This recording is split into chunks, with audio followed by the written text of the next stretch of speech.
Hi everyone, welcome back to Forestry with you. In today's episode, we are going to be talking about the different career opportunities that are available within the forestry sector. Well, this could help anyone who is thinking of taking forestry as a career, or someone who is already in their study journey, maybe at a bachelor's level, a diploma, or a certificate in any part of the world, but you're not quite sure which direction you're going to take after that course. In today's episode, we are going to clear all those questions and we're going to give you answers to the questions that you've been having for so long.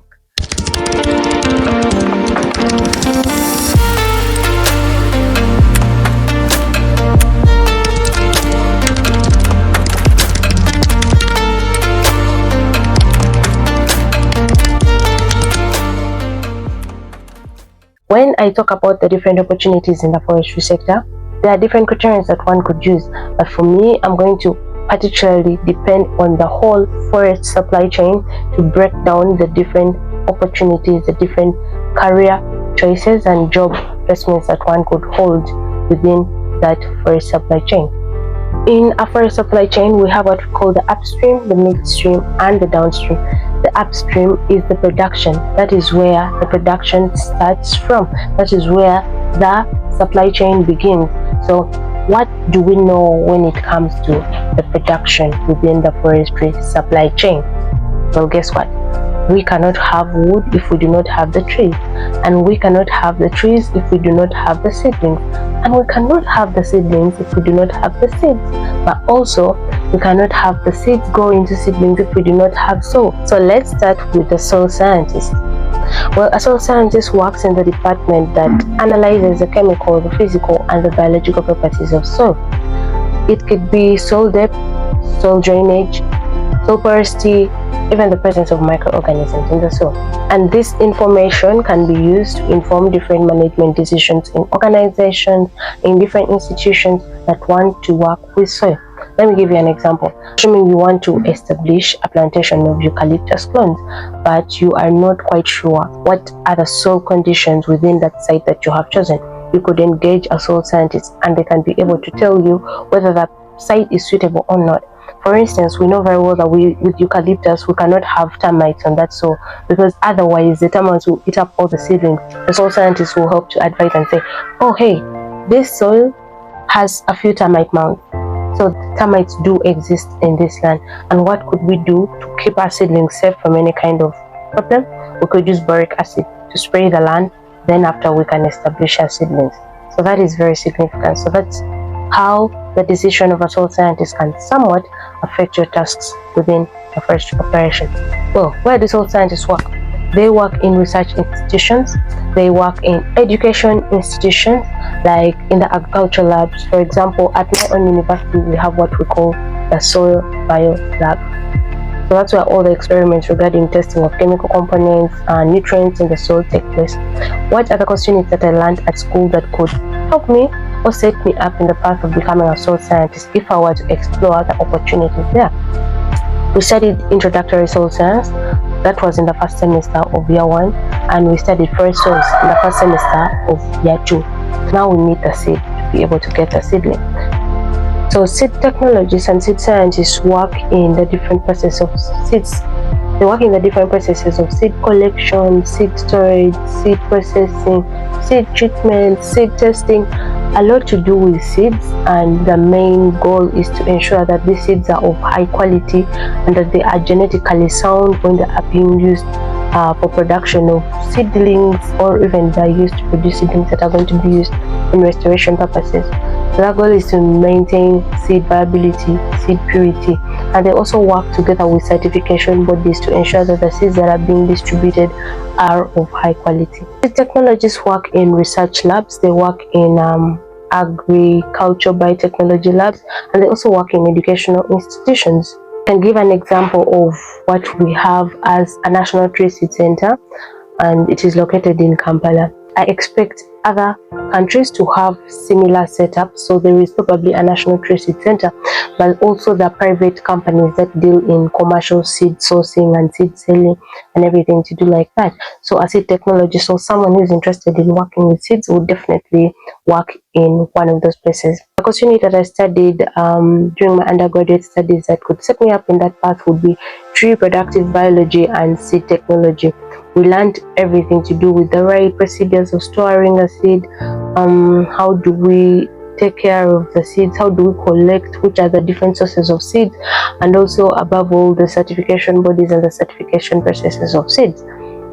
So if we have the seed, what we need is a seedling.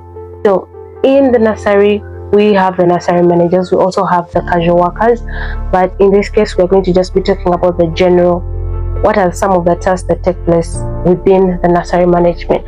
First, I would like to point out that nursery management is one of the entrepreneurship ideas within the forestry sector. So if you are business oriented, you maybe wanted to do business, but then you're actually in forestry, or you are doing forestry and you have a desire to still own your personal business, then nursery management could be one of the choices that you would consider. In the nursery, there are tasks like procurement, seedling raising, potting. So there is a lot to do with working with soil. Then things to do with watering, establishment of peanut mother gardens. That is all part of a nursery setup.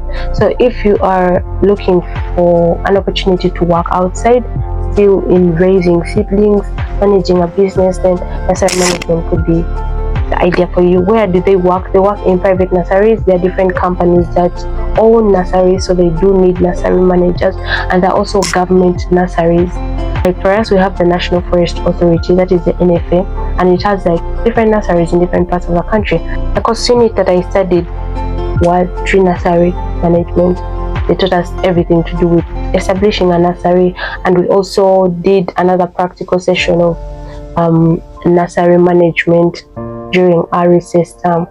Within the nursery context, we can have those that we call the plant breeders, those people dealing in genetic modification.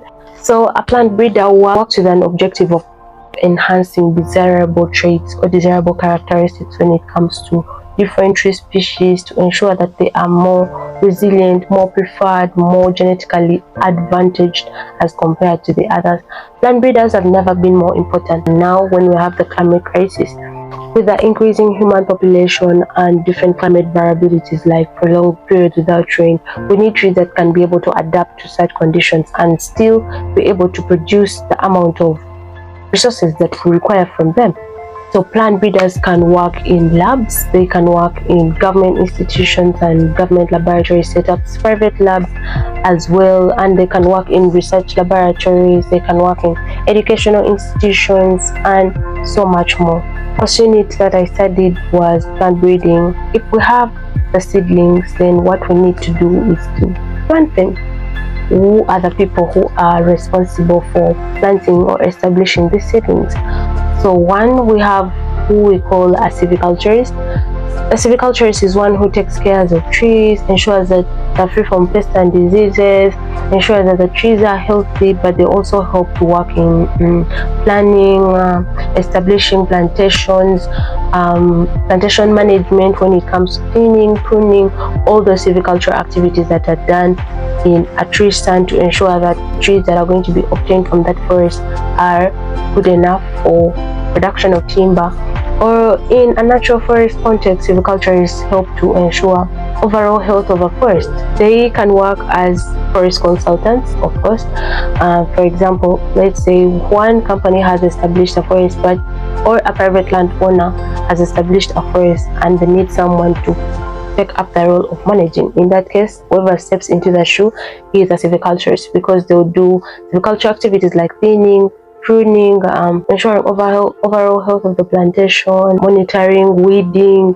All those things are done under silviculture. Away with the upstream, let's talk about the midstream, which we shall start with the management and the conservation jobs within the forest supply chain. First of all, we have the GIS specialist, remote sensing specialist, GIS expert, GIS technician, all those categories under the same group.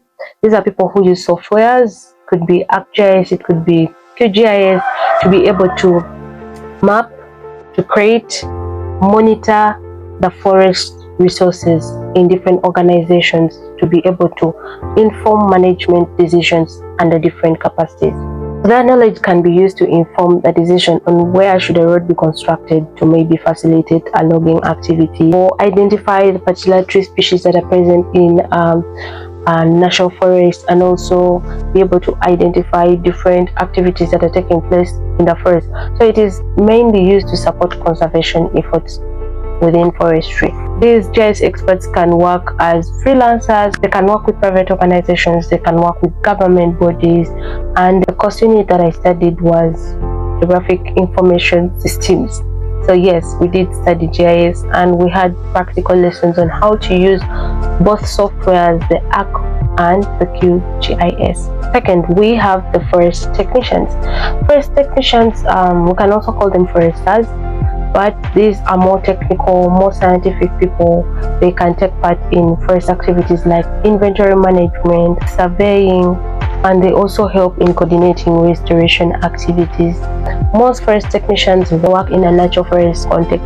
Well, for my country, all natural forests are owned by the government, so we can find forest technicians working in government agencies, government institutions. I did surveying, I did forest mensuration, and more courses like forest ecology. I believe all this knowledge can still be applied in the line of being a forest technician. So it's more of like a broad and a more flexible specialization within forestry. Thirdly, we have the forest engineers. Forest engineers are more technical people, and they help to supervise, they help to advise where certain infrastructures can be placed within a forest system. It could be roads, it could be bridges, it could be culverts, and they focus more on the objective of how can we harvest timber with the least impact on the environment, but also with the least cost being incurred in the overall process. Forest engineers can work in private companies, and they can also work in government institutions. Which course did I do? I did forest roads planning and construction. We also did operations research, and the knowledge from both these courses I so do believe can be applied in the work of a forest engineer. We have the forest firefighters. Well, in a Ugandan context, I have not quite had this career being prominent and successful, but what I can say is that in other parts of the world who are more exposed to forest fires, like in the US, Florida, such states, they have what we call firefighters. But we also do for our case, but it's not such a common phenomenon. Forest fighters help to stop fire. They also help to reduce the spread of fire, and also in case fire is being used as a pest control, a weed control mechanism, they prescribe fires, and they also help to establish fire control infrastructures and mechanisms within the forest system. We have the forest biometrician. This is a new thing. I have also just learned it, but it's more or less similar to the GIS and remote sensing specialist. But the forest biometrician is mainly focused on the statistical aspect. Forest biometricians work for companies that deal in wood harvesting, plantation management, and so on. So they basically collect and analyze data about trees that are growing in a particular plantation. So they can use images for leader, they can use data, and they can use other information that is collected within the forest to be able to estimate the number of trees that are growing within a forest, and with which information they can put into statistical softwares like ARA and come up with models of yields and growth.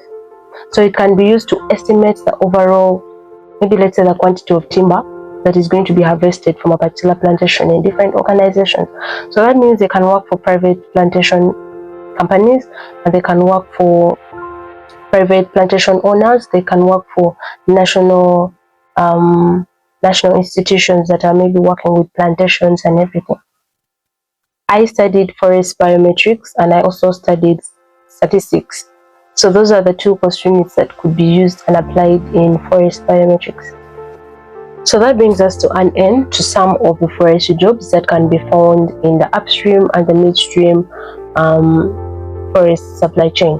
But that doesn't mean that those are the only jobs that are available. There are a lot of forestry jobs with the emerging climate issues, biodiversity conservation. There is somewhere for you to fit in. So just in case you feel like you want more, you can always browse for websites like Forestry Careers, UN Job, Science Direct, Indeed, but the different platforms where you can get information about career opportunities in forestry. But I'm still going to continue sharing about the different job opportunities within the downstream of the forestry supply chain.